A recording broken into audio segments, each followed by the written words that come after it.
Halo football lovers, berjumpa lagi dan lagi dengan Kakak Spasi. Kali ini kakak sudah menyiapkan berita-berita terupdate seputar dunia sepak bola untuk kalian semua. Selamat menyaksikan.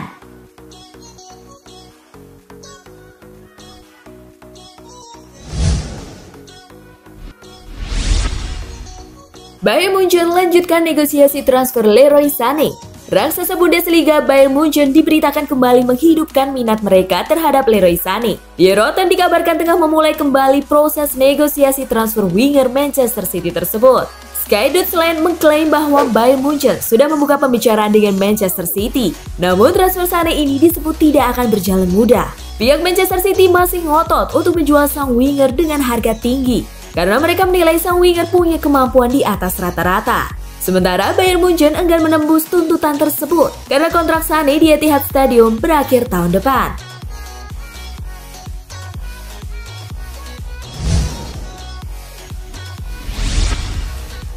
Juventus dan Paulo Dybala optimistis capai kesepakatan kontrak baru. Negosiasi antara Juventus dan Paulo Dybala berjalan mulus dengan sang bintang asal Argentina bakal mendapatkan kontrak baru senilai 12 euro per tahun dari kampiun Serie A. Sang pemain yang masih memiliki sisa kontrak di Turin hingga musim panas 2022 sebelumnya sempat mengatakan belum ada kontak dari klub perihal perpanjangan kontrak dan menantikan hal tersebut. Juventus sangat optimistis untuk bisa mencapai kesepakatan dengan Dybala soal perpanjangan kontrak, dan sang pemain memang diyakini ingin bertahan lebih lama. Negosiasi telah dimulai dan kedua pihak ingin segera mencapai kesepakatan.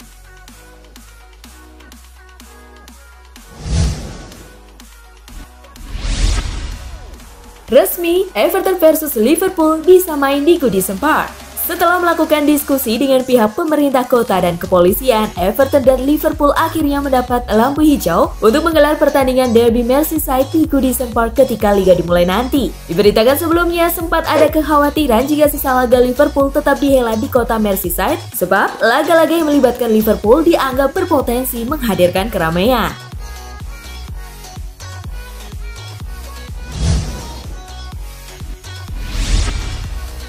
MU siapkan posisi baru untuk Pogba. Pelatih Manchester United Ole Gunnar Solskjaer dilaporkan menyiapkan posisi baru untuk Paul Pogba selama melakoni sisa pertandingan Liga Premier Inggris musim ini. Rencana tersebut tak lepas dari kedatangan Bruno Fernandes yang bermain apik di lini tengah. Posisi baru yang disiapkan nanti diharapkan mampu menjadikan Pogba mengeluarkan kemampuan terbaiknya. Posisi Pogba sebagian besar bermain di sisi kiri sejak kembali ke Old Trafford dari Juventus. Namun kehadiran Fernandes dapat mengubah posisi Pogba.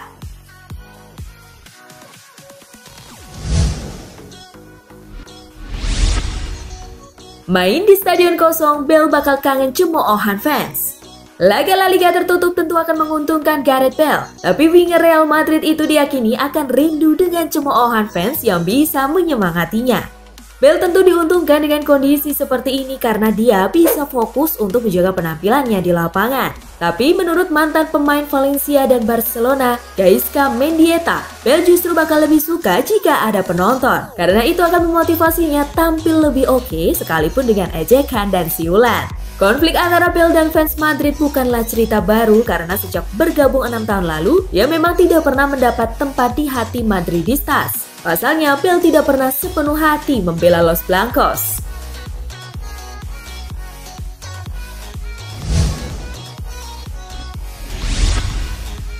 Luka Jovic beri lampu hijau ke Milan. AC Milan dilaporkan tinggal selangkah lagi mendapatkan tanda tangan Luka Jovic menyusul lampu hijau yang diberikan striker Real Madrid tersebut.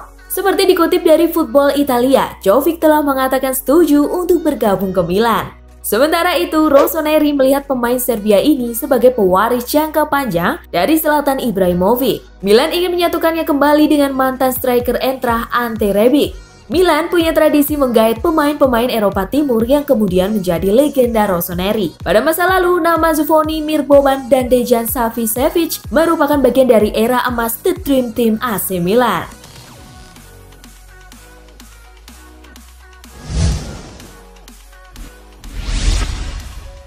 Bek-bek tangguh Italia bikin Cristiano Ronaldo ubah gaya bermain di Juventus. Mantan pemain Portugal Nuno Gomes mengapresiasi cara Ronaldo beradaptasi selama berada di Juventus. Gomes mengakui bahwa cara CR7 mengubah gayanya bermain di Juventus merupakan suatu langkah yang tepat. Menurut Gomes, tipe permainan yang digunakan Ronaldo di Liga Spanyol tidak akan berhasil jika diterapkan di Liga Italia.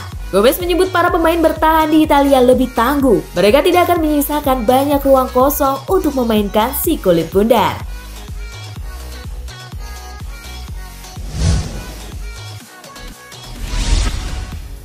Mason Greenwood diklaim bisa jadi Wayne Rooney yang baru untuk MU.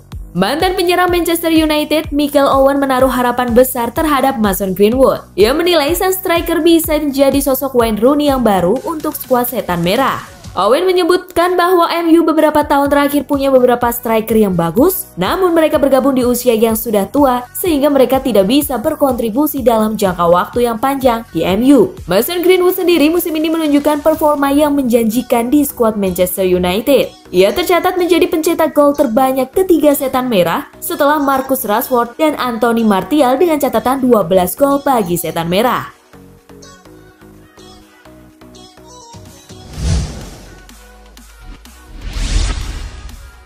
Skuad Barcelona dilarang tackle Messi saat latihan. Para pemain Barcelona dilarang melakukan tackle keras terhadap Lionel Messi saat menjalani sesi latihan dan itu wajib untuk dipatuhi, ungkap rekan setimnya. Jean-Claire Todibo, bek Barcelona yang saat ini dipinjamkan ke Schalke, mengisyaratkan adanya peraturan tak tertulis tersebut setelah mengungkapkan pengalamannya berlatih bersama sang pemenang 6 Ballon d'Or semasa di Camp Nou. Sebenarnya tidak mengejutkan apabila ada perlakuan khusus, mengingat reputasi Messi sebagai salah satu pesepak bola terbaik yang pernah ada.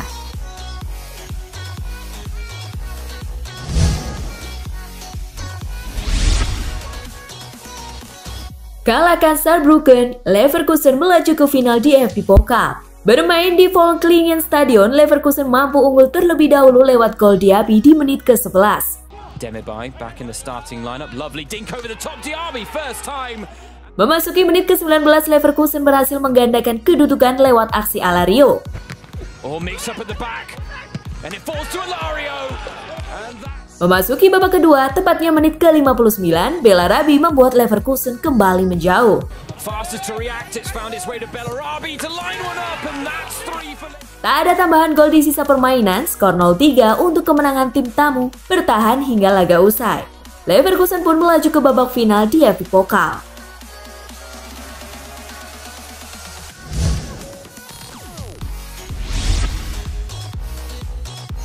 Bayern versus Frankfurt menang 2-1. Die Roten ke final di DFB Pokal. Bertanding di Allianz Arena, Bayern berhasil menekan pertahanan Frankfurt sejak awal laga.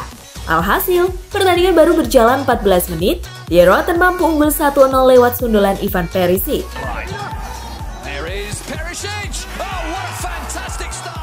Kedua tim saling melancarkan serangan, namun tim tamu berhasil menyamakan skor di menit ke-69 lewat aksi Dani Da Costa.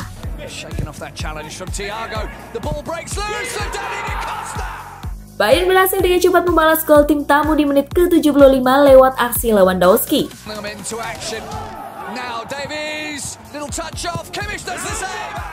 Skor 2-1 untuk kemenangan Bayern bertahan hingga laga usai. Hasil ini membawa Bayern melaju ke babak final.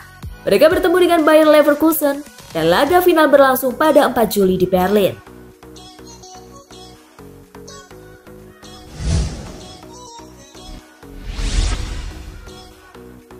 Mallorca versus Barcelona.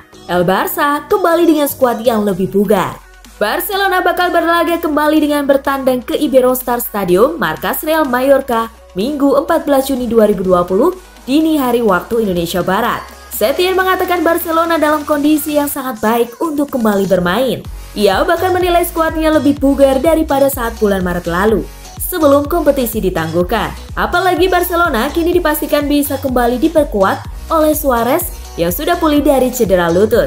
Sembuhnya Suarez tentu menjadi suntikan kekuatan bagi El Barça menjalani 11 laga sisa La Liga musim ini.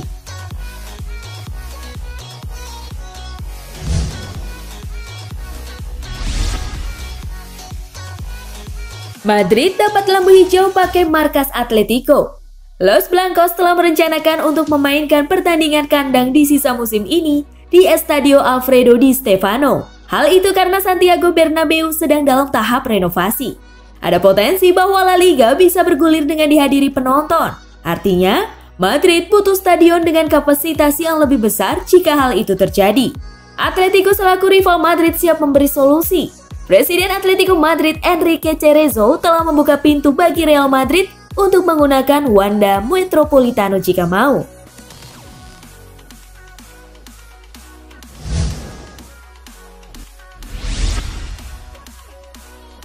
Jelang lawan Manchester City, Arsenal kalah dari tim Gora.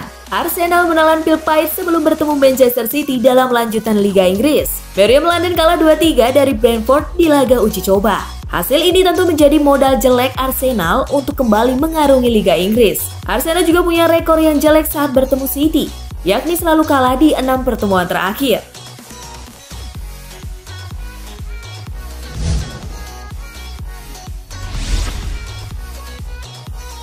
Putusan banding Manchester City keluar bulan Juli. Manchester City dijatuhi sanksi larangan tampil di Liga Champions selama 2 musim, plus denda 30 juta euro oleh UEFA pada Februari lalu. Jawara bertahan Liga Inggris itu dinyatakan bersalah melanggar aturan Financial Fair Play. The Citizen menyangkal dakwaan tersebut dan mengajukan banding ke CAS. CAS kini telah menggelar 3 hari rapat dengar pendapat dengan Manchester City dan UEFA lewat video conference. Keputusan akan tiba pada Juli mendatang.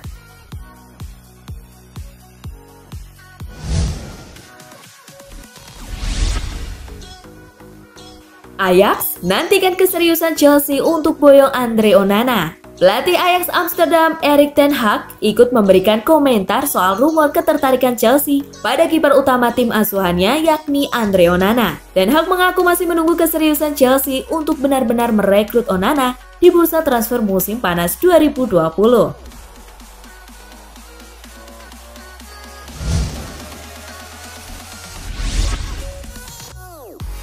Tes virus corona Liga Inggris gelombang ke-7, 1 kasus positif ditemukan. Liga Inggris 2019-2020 akan bergulir kembali pada 17 Juni atau 18 Juni 2020 waktu Indonesia Barat. Jelang bergulirnya kembali Liga Inggris, tes virus corona gelombang ke-7 pun dilakukan. Ditemukan 1 kasus positif dari tes yang dilakukan kepada 1.213 pemain dan staf kepelatihan di Liga Inggris. Sky Sports melaporkan ada 13 kasus positif pada 6 gelombang tes sebelumnya, sehingga total menjadi 14 sekarang. Meski begitu, Liga Inggris sepertinya akan tetap bergulir sebagaimana rencana awal.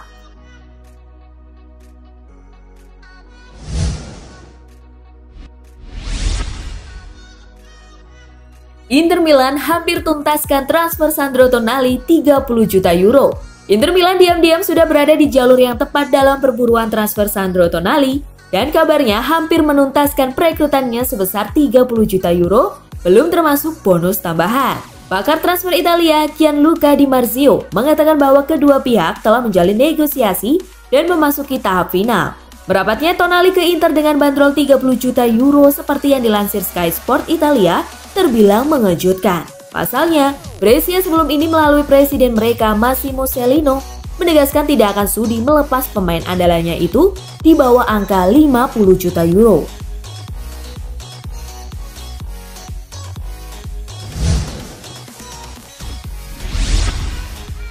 Nah, itulah tadi gengs, kumpulan berita menarik yang terupdate dari Kakak Spasi. Simak terus ya berita-berita terupdate lainnya dari Kakak Spasi yang pastinya akan kakak update di Spasi Football News. Tapi jangan ditinggalin ya channel Spasinya, karena kakak akan update juga tentang fakta-fakta menarik seputar sepak bola dunia.